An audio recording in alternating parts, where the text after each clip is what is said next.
که دچار مشکلن که در خطبه بعد اونها رو به اونها عرض خواهم کرد. یک مطلب رو عرض کردیم. مطلب دوم اینه که احکام دفاعی اسلام تکلیف ما رو معلوم کرده است. هم احکام دفاعی اسلام، هم قانون اساسی خودمون، هم قوانین بین المللی. همین قوانینی که در نگاشتن اون قوانین ما تأثیری نداشتیم، اما حتی در همان قوانین هم این مطلبی که عرض میکنم جزء مسلمات است و او اینه که هر ملتی حق دارد از خاک خود، از خانه خود، از کشور خود، از منافع خود دفاع کند در مقابل متجاوز.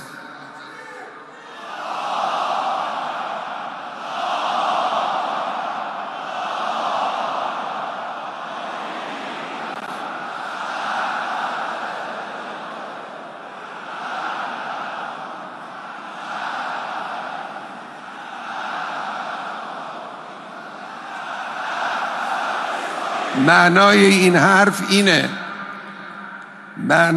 حرف اینه که ملت فلسطین حق دارد در مقابل دشمنی که خاک او رو تصرف کرده، خانه او رو اشغال کرده، مزرعه او رو ویران کرده، زندگی او رو تباه کرده بایسته.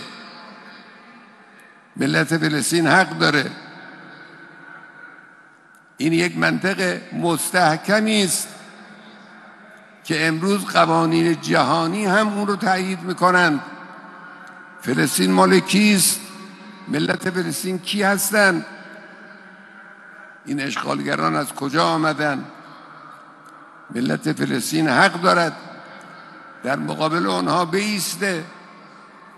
هیچ محکمه ای، هیچ مرکزی، هیچ سازمان بین المللی حق ندارد به ملت فلسطین اعتراض کنه که چرا در مقابل رژیم غاصب صهیونیستی سینه سپر کردید. حق ندارن. اون کسانی که کمک هم به ملت فلسطین میکنن وظیفه خودشون رو انجام میدن. هیچ کسی بر اساس هیچ قانون بین المللی حق ندارد به ملت لبنان، به حزب الله لبنان اعتراض کنه که چرا شما از غزه، از قیام مردم فلسطین حمایت کردید. وظیفه اونهاست، باید میکردن. این دیگه هم حکم اسلامی است، هم قانون عقلی است، هم منطق بین المللی و جهانی است. فلسطینی ها از خاک خودشون دارن دفاع میکنن. دفاع اونها مشروع است، کمک به اونها هم مشروع است. بنابراین همه این حملات، طوفان الاقصی که در سال گذشته همین ایام تقریبا انجام گرفت، یک حرکت درست منطقی قانونی بین المللی بود و حق با فلسطینی ها بود.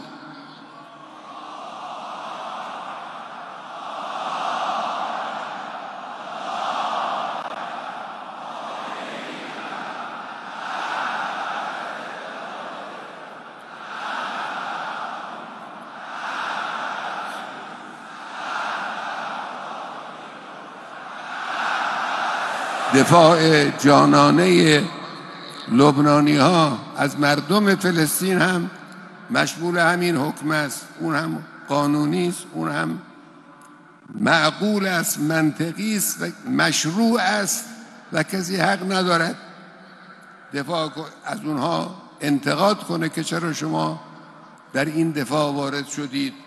کار درخشان نیروهای مسلح ما در 2-3 شب قبل هم یک کار کاملا قانونی و مشروع بود.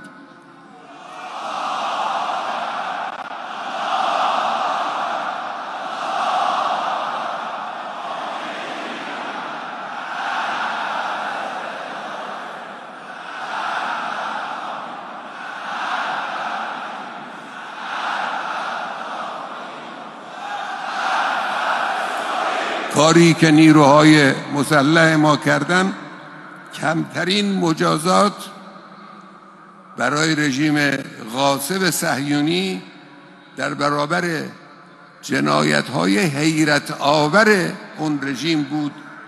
رژیم خون آشام، رژیم گرگ صفت، سگ هار آمریکا در منطقه.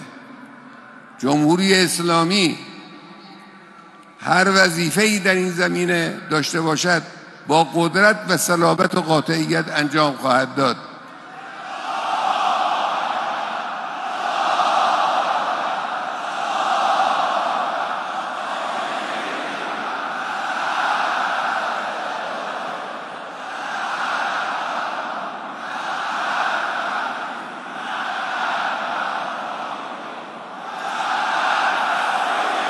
ما در انجام این وظیفه نه تعلل میکنیم نه شتاب زده میشیم.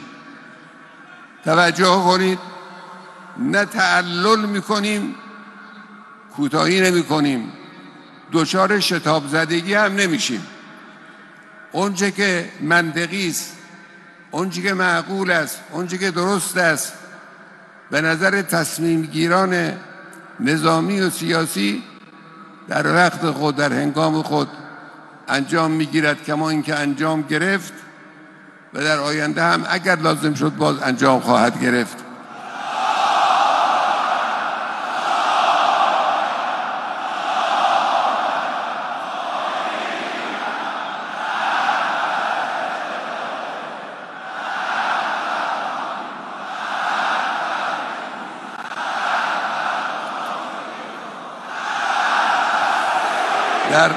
در خطبه دوم به مسائل لبنان پرداخته خواهد شد و مخاطب اون خطبه برادران عرب ما هستند در کشورهای منطقه، لذا خطبه رو به عربی ایراد خواهم کرد.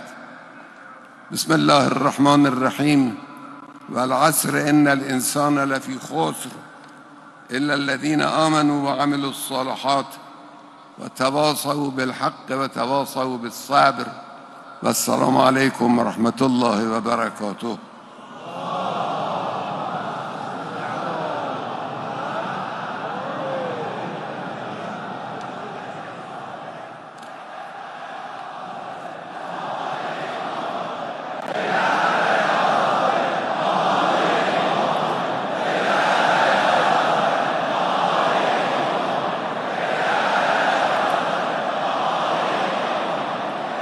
خیلی ممنون، خیلی متشکر. بسم الله الرحمن الرحیم والحمد لله رب العالمین احمده و استعینه و استغفره و اتوکل علیه و اصلی و اسلم علی حبیبه الرسول الاعظم سیدنا محمد المصطفى و آله الطاهرین و سیما علی امیر المؤمنین و حبیبته الزهراء المرضیه الحسن والحسین سید شباب اهل الجنه و علی بن الحسین زین العابدین و محمد بن علی باقر علم الاولین والآخرین و جعفر بن محمد الصادق و موسی بن جعفر الكاظم و علی بن موسی الرضا و محمد بن علی الجواد وعلي بن محمد الهادي والحسن بن علي الزكي العسكري والحجة بن الحسن القائم المهدي صلوات الله عليهم أجمعين وأسلم على صحبه المنتجبين ومن تبعهم بإحسان إلى يوم الدين وعلى حماة المستضعفين وولاة المؤمنين. ارتأيت أن يكون تكريم أخي وعزيزي ومبعث افتخاري والشخصية المحبوبة في العالم الإسلامي واللسان البليغ لشعوب المنطقة والدرة لبنان الساطعة سماحة السيد حسن نصر الله رضوان الله تعالى عليه في صلاة جمعة طهران، وسأتطرق أيضا لبعض النقاط. هذا الخطاب موجه للأمة الإسلامية جمعاء، إلا أنه موجه بشكل خاص إلى الشعبين العزيزين اللبناني والفلسطيني. نحن جميعا مصابون ومكلومون بشهادة السيد العزيز، إنه لفقدان كبير، بل لقد أفجعنا بكل معنى الكلمة،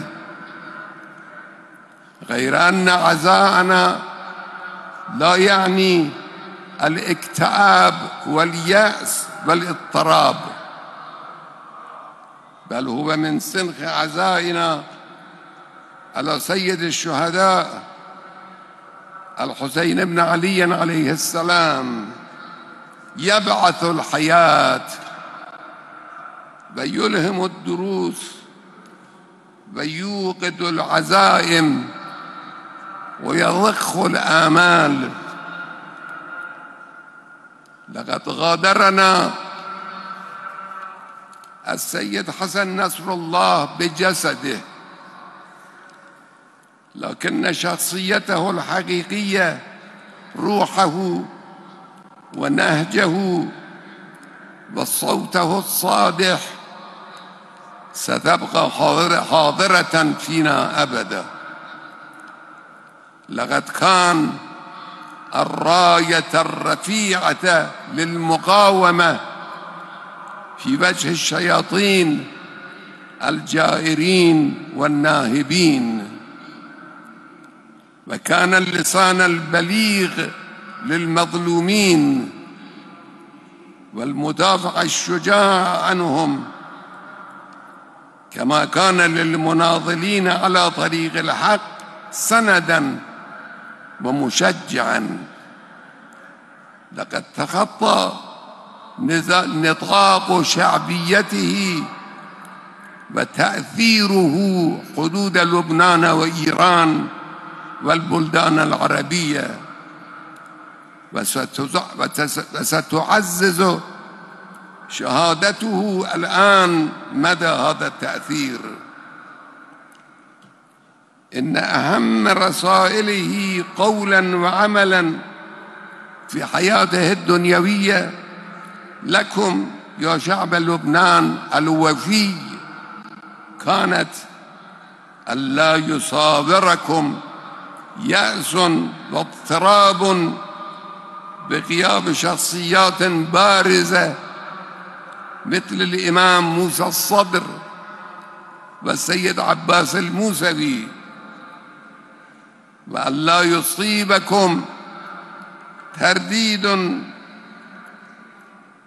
في مسيرة نضالكم. ضاعفوا مساعيكم وقدراتكم وعززوا تلاحقكم، وقاوموا العدو المعتدي وأفشلوه بترسيخ إيمانكم وتوكلكم. أعزائي يا شعب لبنان الوفي، يا شباب حزب الله وحركة أمل المفعم بالحماسة، يا أبنائي، هذا أيضا طلب سيدنا الشهيد اليوم من شعبه وجبهة المقاومة والأمة الإسلامية جمعاء.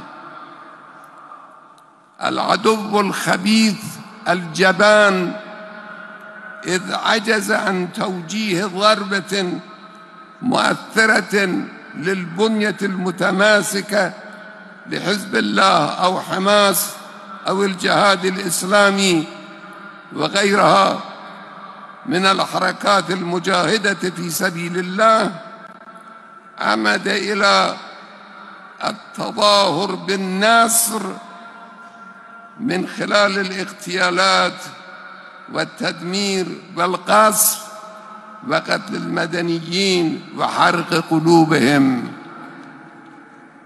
لكن ما هي النتيجة؟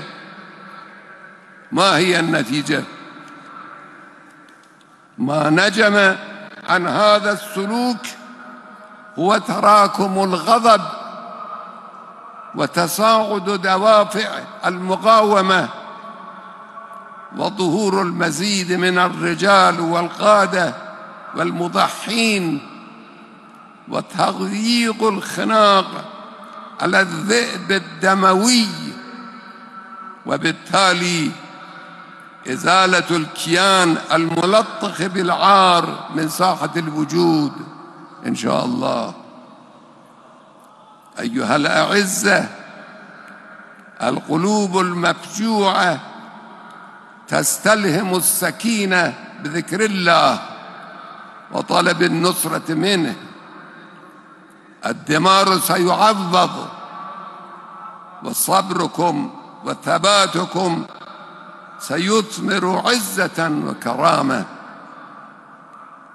لقد كان السيد العزيز طوال 30 عاما على رأس كفاح شاق